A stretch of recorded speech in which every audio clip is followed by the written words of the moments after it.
خود وہ کہتے ہیں ہم نے فراڈ کیا تو کیا ہو گیا، یہ عوام ہمیں الگ کرتی ہے. وہ عوام جو بے زبان ہے بیچاری ہے، جن کو ٹرکوں میں لاد کے گدے گھوڑوں کی طرح سے بھیڑیوں کی طرح سے انہیں کہا جاتا ووٹ ڈال دو، بیچارے ووٹ ڈالتے ہیں کیونکہ ان کو آپ نے آزادی نہیں دی ہے. وہ آزاد کہاں ہیں؟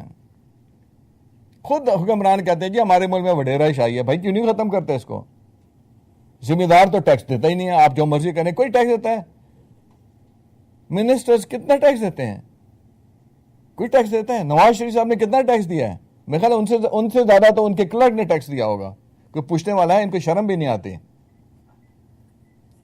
یہ جتنے بڑے بڑے لوگ ہیں ان سے کوئی پوچھے کتنا یہ ٹیکس دیتے ہیں.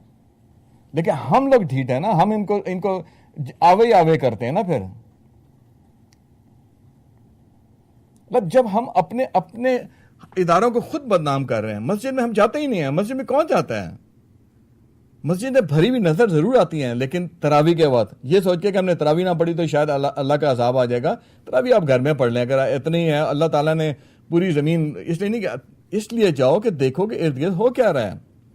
انوالو ہو اپنی سوسائٹی میں، اپنے معاشرے میں. مولانا صاحب مولوی کو تو وہ کہے گا کہ میں نے مولوی نہ کیا کرو، کیونکہ مولوی ایک گالی ہے. آپ شادی کرتے ہیں اپنے بیٹے کی تو مولوی صاحب کو آپ دعوت نامہ بھیجتے ہیں کہ پلیز آپ آئیں اور آپ مہمان خصوصی ہوں گے. کوئی شہر میں رہنے والا شخص کہتا ہے کہ میں نے اپنے بچے کو مولوی بنانا ہے. آنکھیں کھول کے مسلمانوں جاگو اس سے پہلے کہ برا وقت آ جائے. ہم اب اتنے ڈھیٹ ہو گئے ہیں. اب لوگ ریولوشن کی بات کر رہے ہیں. پاکستان میں آج بھی میں دیکھ رہا تھا کہ مڈ ٹرم الیکشن کی بات ہو رہی ہے. چینلز پہ لوگ بیٹھ کے ریولوشنز کی بات کر رہے ہیں. خدا را یہ ریولوشن کوئی مذاق نہیں ہوتا. ایک ریولوشن ہمارے 2 جنریشن پہلے اس نے دیکھا تھا. ان کو پتہ ہے. اس آدمی سے پوچھیں جو پاکستان موومنٹ میں انوالو تھا، جس کے پیرنٹس شہید ہوئے ہوں اس کے سامنے، جس کے بچوں کا قتل ہوا ہو، جس کا گھر لٹا ہو، جو فقیر بن کے آیا ہو.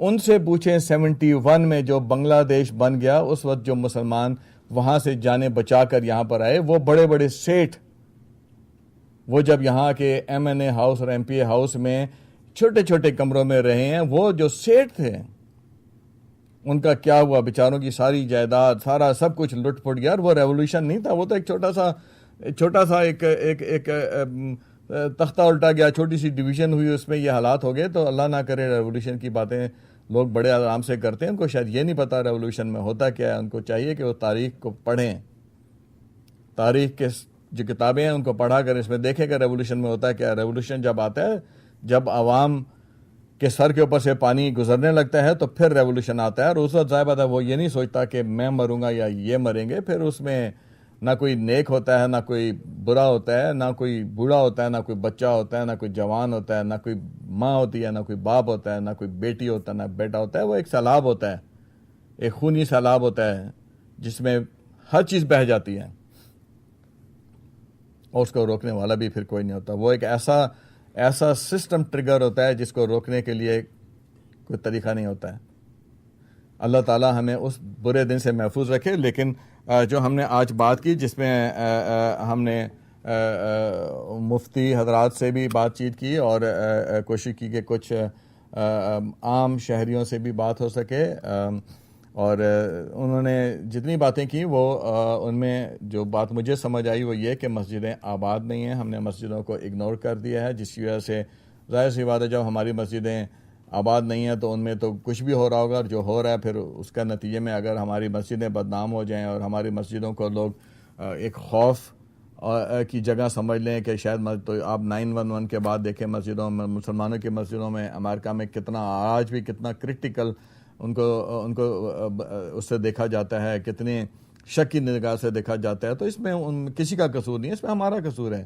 آپ مسجد میں جائیں، دیکھیں آپ کے مسجد کا امام کون ہے، اور اگر وہ اچھا انسان ہے تو اس کی آپ عزت کریں، اس کو احترام دیں، اپنی مسجدوں کو آباد کریں. مسجد میں اس لیے نہ جائیں کہ آپ نے صرف نماز پڑھنی ہے، 2 ٹکریں مارنی ہیں. وہ ٹکریں آپ گھر میں پڑھ لیں، دفتر میں پڑھ لیں، کہیں بھی پڑھ لیں، کیا فرق پڑتا ہے. اللہ تعالیٰ کو ہماری ٹکریں نہیں چاہیے. اللہ تعالیٰ کو یہ ہماری وہ گڑ گڑ جو ہم کرتے ہیں نا، جو ہمیں خود پتہ نہیں ہوتا ہم بول کیا رہے ہیں، کیا رہے ہوتے ہیں، اس کا ہم ترجمہ پتہ نہ کچھ پتہ. اللہ تعالیٰ کو یہ سب کچھ نہیں چاہیے. اللہ نے فرض ضرور کیے ہیں لیکن اس لیے کی نہیں کہ صحیح معنوں میں کیا جائے. اگر آپ نے نماز پڑھنی ہے تو نماز اس لیے پڑھیں کہ اللہ سے ڈر کے پڑھیں اور سمجھ کے پڑھیں کہ آپ کیا کہہ رہے ہیں. جب آپ رکوع میں جا رہے ہیں, سجدے میں جا رہے ہیں, سجدہ ریز ہو رہے ہیں, تو وہ نماز پڑھیں جو حضرت علی کرم اللہ وجہ پڑھتے تھے کہ ان کے تیر چپ گیا تو انہوں نے کہا کہ بھائی تیر ازت نکالنا جب میں نماز میں کھڑا ہو جاؤں. تو نماز علی اللہ تعالیٰ ہمیں پڑھنے کی توفیق دے, ہمیں ایسے ہی لوگوں میں شامل کرے جو مسجدوں کو دوبارہ آباد کریں, صحیح معنوں میں آباد کریں. مسجد میں ہونے والی ہر ایکٹیویٹی پر غور رکھنا چاہیے. مسجد میں کیا ہو رہا ہے, مسجد کی کمیٹی کے ممبران کون ہیں, وہ کیا کرتے ہیں, یہ فنڈ ریزنگ ہو کے وہ پیسہ کہاں جاتا ہے, مسجدوں کے اوپر جو کاسٹ آتی ہے, $1 ملین کی مسجد بنتی ہے, پھر اس کے اندر ہمیں خود دیکھنا چاہیے نا کہ مسجد میں کیا ہو رہا ہے, اس کا ان سے منتظمین اس کے ساتھ کیا کر رہے ہیں, مسجد میں کیا ایکٹیویٹی ہو رہی ہے, جو پیسہ جنریٹ ہو رہا ہے وہ کیوں کیا جا رہا ہے, اس سے کیا ہو رہا ہے, مسلمانوں کی بھلائی کے لیے کیا ہو رہا ہے, دین کی بھلائی کے لیے کیا ہو رہا ہے, انسانیت کی بھلائی کے لیے کیا ہو رہا ہے, اپنی مسجدوں کی نیک نامی کے لیے اس میں کیا کیا جا رہا ہے, کیا ایسا کیا جا رہا ہے جس سے لوگ ہماری مسجدوں کو اچھا سمجھیں. مسجد تو وہ گھر ہونا چاہیے جو اللہ کا گھر ہے, جہاں پہ آنے والے ہر شخص کو امن ملے, اس کو عزت ملے, اس کا خیال کیا جائے, چاہے وہ مسلمان ہو یا نان مسلم ہو.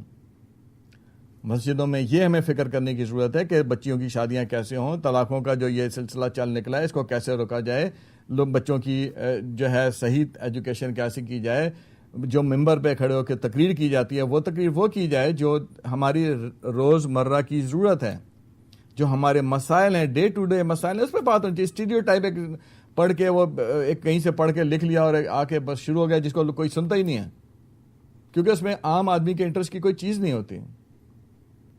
تو ہمیں جب اپنی مسجد میں ممبر پہ کھڑے ہوں تو یہ کمیونٹی کا کام ہے کہ وہ جا کے امام صاحب کو بتائیں کہ سر اس ہفتے آپ یہ مسئلہ ہمارے کمیونٹی میں پیش آ رہا ہے, اس کے اوپر بات کریں. آج ہماری کمیونٹی میں 4 لوگ بے روزگار ہو گئے ہیں, ان کے لیے آپ کچھ سجیشنز لیں لوگوں سے اور لوگوں کو انوالو کریں. تو جو مسجد کی کمیونٹی ہے, جو اس کمیٹی ہے, اس کا بھی بہت بڑا کام ہے, لیکن اس کو کام کرنے پر مجبور کرنے کے لیے ان لوگوں کا کام ہے جو مسجد میں آ کے نماز پڑھتے ہیں یا اس علاقے میں رہتے ہیں. اگر نماز نہیں بھی پڑھ سکتے ہیں تو کبھی کسی اور بھی چلے جائیں, جا کے تحقیق کریں کہ مسجد میں کیا ہو رہا ہے. ضروری نہیں ہے کہ اگر میں جمعہ نہیں پڑھ سکتا ہوں تو میں مسجد میں نہ جاؤں, کسی اور بھی جاؤں, دیکھوں کہ مسجد میں کیا ہو رہا ہے. مسجد 24 گھنٹے کھلی ہونی چاہیے. کبھی بھی کسی کو وہاں پہ آ کے اللہ سے رونے کا دل چاہے, رات کے 2 بجے کسی کی آنکھ کھولے اور اس کو اللہ کا خوف جاگ آئے, تو مسجد تو کھلی ہونی چاہیے اس کے لیے. مسجد میں کیا چیز چوری ہو جائے گی؟ کیا ہم مسجدوں کو تالا لگا دیں اور اس کے لیے پھر میں کسی مسجد کے صدر صاحب سے اجازت لوں کہ جناب حضور والا مجھے اللہ کے گھر میں آنے کے لیے آپ کی اجازت چاہیے, اور وہ کہیں کہ نہیں صاحب اس وقت تو مسجد نہیں کھل سکتی. نعوذ باللہ. اللہ کا گھر 24 گھنٹے کھلا ہونا چاہیے, اس کے لیے اس کے اندر ہر شخص کو جانے کی اجازت ہونی چاہیے, اس کے جانے کے لیے کوئی روک ٹوک نہیں ہونی چاہیے. یہ چند باتیں تھیں جو ہم نے کی ہیں, اور اللہ تعالی ہمارے ملک کو, پاکستان کو محفوظ رکھے, مسلمانوں کو محفوظ رکھے. اور یہ جو انقلاب کی باتیں کر رہے ہیں, اللہ تعالیٰ اس انقلاب سے پہلے ہمارے دلوں میں کوئی ایسی روشنی پیدا کر دے. ہمارے حکمرانوں کو, وہ کہتے ہیں اللہ تعالیٰ نے تو کہا ہے, تو جیسے عوام ہوتی ہے ویسے حکمران ہوتے ہیں. تو اللہ تعالیٰ ہمیں اپنا حال صحیح کرنے کی توفیق عطا فرمائے, تاکہ ہمارے حکمران پھر ہم پہ اچھے حکمران آئیں جو عزت دار ہوں, جن کو اپنی عزت کا پاس ہو.